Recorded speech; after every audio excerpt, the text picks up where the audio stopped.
Warming stations will open across the Mid-Ohio Valley this weekend as the United Way mobilizes resources to protect residents from dangerous cold. Our Peyton Brooker spoke to United Way about the warming stations. The United Way of the Mid-Ohio Valley is providing resources this weekend on warming stations across the area. The United Way will be focusing on 4 warming stations and keeping track of their numbers. Those warming stations being the Salvation Army, the Gathering Church, Latrobe Street Mission, and House to Home.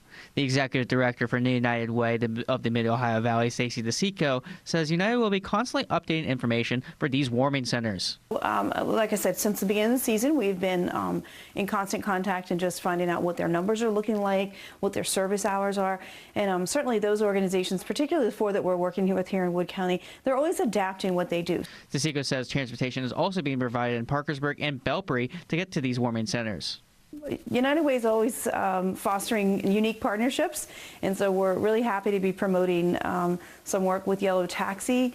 Diane Heckert is a saint, and she has Yellow Taxi is moving folks inside of Parkersburg city limits and Belpre city limits. There are one-way rides to those 4 warming stations that we're coordinating with. DeCicco adds providing the resources is a goal for the nonprofit during the colder weather. It's how we serve. I often describe us as being a conduit in the community.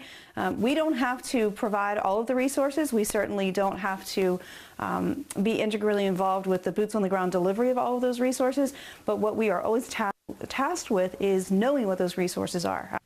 This is Peyton Brooker in Parkersburg, WTAP News.